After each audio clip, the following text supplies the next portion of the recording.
So after a month break, the manga's finally back. You know, just enough time to catch up and you know probably see some chapters after season two ended. Fingers crossed. But anyways, reading these chapters is something I always like and enjoy, where it does something that a lot of manga that are based on light novels don't do.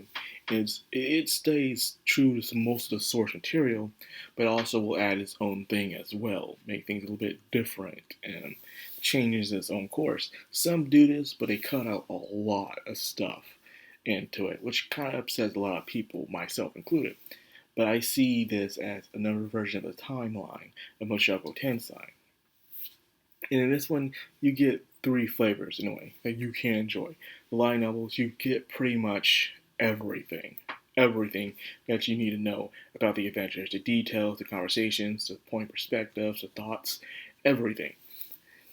The manga, you get mainly the important stuff and even add on their own thing if they do cut something out. They at least replace it with something else, give a different perspective on what's happening in that situation. Then the anime, of course, will only adapt the important parts of the light novels. So that way it'll have more time for people to get the gist of the story. Sure, it doesn't have every crumb detail, but it's just enough for you to understand what's happening and for you to be satisfied with the show itself. So that's why I always did enjoy the manga. Believe it or not, the manga is what got me into Mushoku Tensei in the first place. I was reading the manga when it hit that famous chapter 50, and then after chapter 50, the anime was announced and everything, and I went to go straight to the web novels. Then after that, I went to reading the light novels. So there's that as well. That's how I got started on this little adventure and obsession with this series. For instance, in this chapter, we pretty much get to see more details about the labyrinth. In the anime, they show them in the labyrinth, but it was kind of um, cut and go there. It was very fast. I wasn't very satisfied with how the details of the labyrinth and the conversations and things that they did. And this, you understand from exploring the labyrinth, is completely different from just simple adventuring.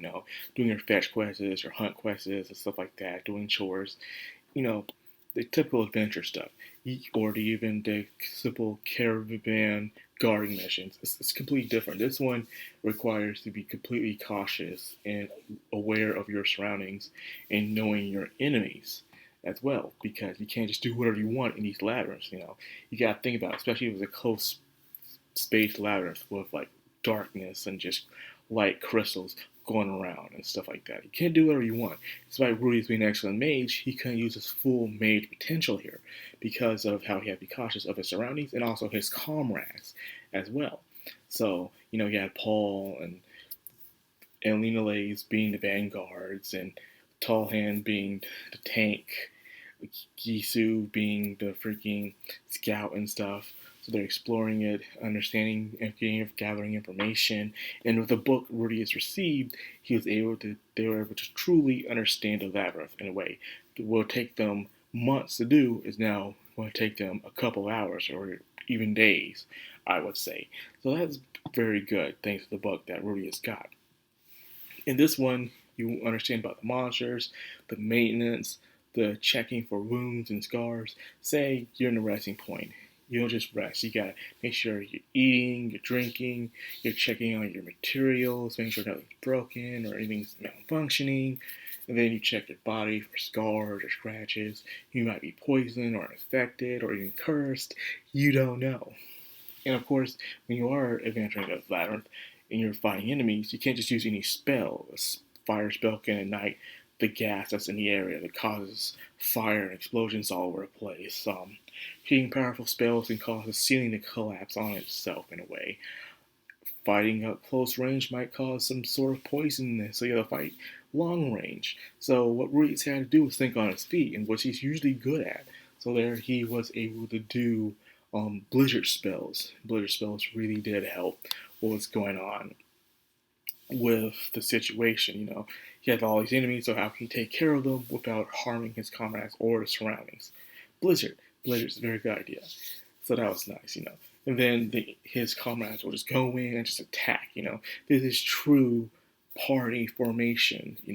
you're understanding not just the parties and the skills and weaknesses of your members, but now they get to really do what they need to do in order to be a successful party with inside of a labyrinth, especially one of the most dangerous labyrinths in that world. To think this is the first and last time Rudy's ever travels inside of a labyrinth, You expect a thing like this to be just doing it constantly, but no. This is it. Now, the rest of what's happened. Paul is trying to impress. Rudy is going around being all cool and stuff. And anyways, it's like sees him as family now since Rudy is married to her granddaughter. So she's like looking after Paul as well. It's technically Paul's mother-in-law. Weird situation there, but a lot of situations were weird back then. A lot of them. So there's that. Rudy's receiving praise and wondering where Roxy is and how she's doing for this entire time. And we see Roxy at the end, is that we kind of did at that one episode in the anime.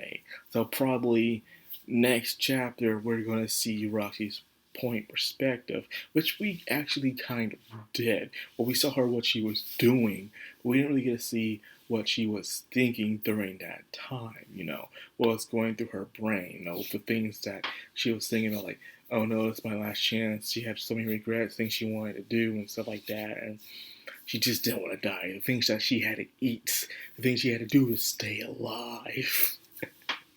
She went through it, man. That's all I'm saying. So, yeah, looking definitely for the next chapter to see her point of perspective. Will they do it better than they did in the anime? Which I really hope they do. Which probably they will. But we'll see until then. With that being said, that's all I got for the video. I hope you guys enjoyed it. If you did, like, comment, subscribe, and of course, hit that bell icon. This has been Madcrownxox on Anime. Signing out.